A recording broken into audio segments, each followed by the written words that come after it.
Hi, എല്ലാവർക്കും സലു കിച്ചണിലേക്ക് സ്വാഗതം. ഞാൻ സമീറ. ഇന്ന് ഞാൻ തയ്യാറാക്കാൻ പോകുന്നത് ഒരു വ്യത്യസ്ത ടേസ്റ്റോട് കൂടിയിട്ടുള്ള മുട്ട റോസ്റ്റാണ്.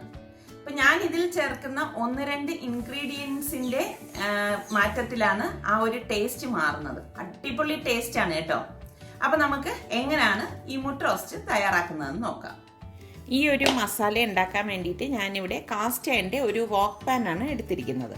അപ്പോൾ അത് ചൂടായി വരുമ്പോഴേക്ക് ഞാൻ 3 ടേബിൾ സ്പൂൺ ഓയിൽ ഒഴിച്ചു കൊടുക്കുകയാണ്. എണ്ണ ചൂടാകുമ്പോഴേക്ക് ഞാനിവിടെ 4-5 ഗ്രാമ്പു എടുത്തിട്ടുണ്ട്, 3 ഏലക്ക ഒന്ന് ചതച്ചത്, 2 ചെറിയ പീസ് പട്ട എടുത്തിട്ടുണ്ട്. ഇത് ഇത്ര ഇതിലേക്ക് ഇട്ട് കൊടുക്കാം. ഇതിലേക്കിനി 1/4 ടീസ്പൂൺ പെരിഞ്ജീരകം, അതായത് വലിയ ജീരകമില്ലേ, ഫെന്നൽ സീഡാണ് ഞാൻ ഇട്ട് കൊടുക്കുന്നത്. ഞാനിവിടെ 3 മീഡിയം സൈസ് സവാള ചെറുതായിട്ട് അരിഞ്ഞെടുത്ത് വെച്ചിട്ടുണ്ട്. ഈ സവാള ഇതിലേക്ക് ഇട്ടിട്ട് വഴറ്റി കൊടുക്കാം. സവാള ഇതുപോലെ വഴണ്ടി വരുമ്പോഴേക്ക് നമുക്ക് 1 table spoon ginger garlic paste ഇതിലേക്ക് ഇട്ട് കൊടുക്കണം. കൂടിപ്പോരുത് കേട്ടോ, ഇത്രയും മതിയാകും.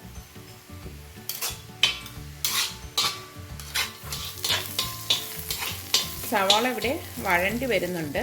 നല്ല വഴണ്ടി വന്നാൽ മാത്രമേ മസാലയ്ക്ക് നല്ല ടേസ്റ്റ് ഉണ്ടാകത്തുള്ളൂ. അപ്പോൾ ഈ സമയം കൊണ്ട് ഞാൻ ഒരു 8-10 കാഷ്നട്ട് എടുത്തിട്ട് ഇതൊന്ന് പൊടിച്ചെടുത്തിട്ട് വരാൻ പോവാണ്. നല്ല ഒരു ക്രീമി ടേസ്റ്റ് കിട്ടും അപ്പോൾ നമ്മളുടെ ഈ മസാലയ്ക്ക്.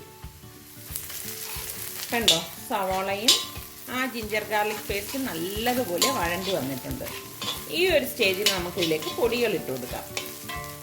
ഞാനിതിലേക്ക് 1 ടീസ്പൂൺ മഞ്ഞൾപ്പൊടിയും 2 ടീസ്പൂൺ കാശ്മീരി റെഡ് ചില്ലി പൗഡറും 3/4 ടീസ്പൂൺ ഗരം മസാല പൊടിയും 1/4 ടീസ്പൂൺ കുരുമുളക് പൊടിയും കൂടി ഇട്ടിട്ട് ഇളക്കി കൊടുക്കാം.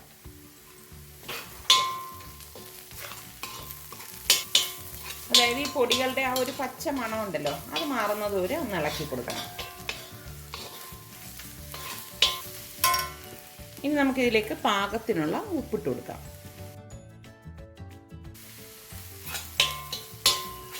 പൊടികളുടെ പച്ച മണമൊക്കെ മാറിയിട്ടുണ്ട്. ഈ സമയം ഞാനിവിടെ 2 തക്കാളി ഒന്ന് ക്രഷ് ചെയ്തെടുത്തതാണ്, അത് ഇതിലേക്ക് ഇട്ടിട്ട് ഇളക്കി കൊടുക്കാം. ഇപ്പം നമ്മൾ ഇതിലേക്ക് വെള്ളം ഒഴിക്കണ്ട കേട്ടോ.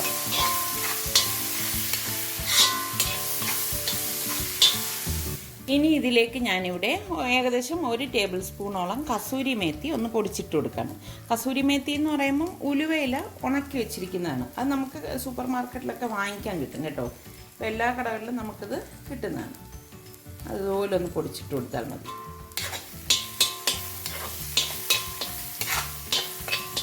ഇതിപ്പോൾ എല്ലാം നല്ലതുപോലെ വഴണ്ടി വന്നിട്ടുണ്ട്. ഈ സമയത്ത് നമുക്ക് ഈ പൊടിച്ച് വെച്ചിരിക്കുന്ന കാഷ്നട്ട് ഉണ്ടല്ലോ, അതിട്ട് കൊടുക്കാം. നന്നായിട്ട് ഇളക്കി കൊടുക്കാം.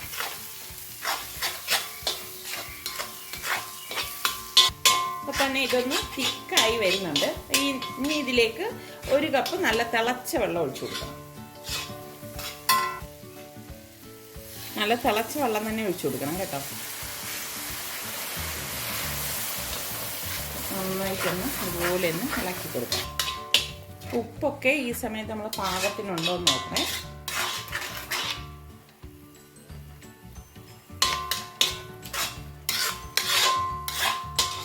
അപ്പം നമ്മൾ ചേർത്ത വെള്ളമെല്ലാം ഏകദേശം ഒന്ന് വറ്റി ഇതിലേക്ക് ചേർന്നിട്ടുണ്ട്. കണ്ടോ, നമുക്ക് കുറച്ചുകൂടി തിക്കായിട്ട് വേണമെങ്കിൽ അങ്ങനെ എടുക്കണം. ലൂസ് വേണമെങ്കിൽ നമ്മൾ കുറച്ചുകൂടി തിളച്ച വെള്ളം ഒഴിച്ചിട്ട് ലൂസാക്കി എടുക്കാം. ഇത് കണ്ടോ, ഇതിപ്പം ഇതിൽ നിന്ന് എണ്ണ തെളിഞ്ഞ് വരുന്നുണ്ട്. ആ എണ്ണ തെളിയുന്നത് വരെ നമ്മളൊന്ന് വഴറ്റി കൊടുക്കണം. നല്ല ഒരു മണം വരുന്നുണ്ട് കേട്ടോ. ശരിക്കൊരു ഡിഫറെൻറ്റ് സ്മെല്ലാണ് നമുക്കിപ്പോൾ വരുന്നത്. നമ്മളെപ്പോഴും തയ്യാറാക്കുന്ന ആ ഒരു മുട്ട മസാലയിൽ നിന്നും വ്യത്യസ്തമായിട്ടുള്ള ഒരു സ്മെല്ലാണ്. ഇനി ഞാനിവിടെ 4 മുട്ട പുഴുങ്ങി ഇതുപോലെ കട്ട് ചെയ്തെടുത്ത് വെച്ചിട്ടുണ്ട്. അത് വെച്ചിട്ട് ഒന്ന് മിക്സ് ചെയ്ത് കൊടുക്കാം.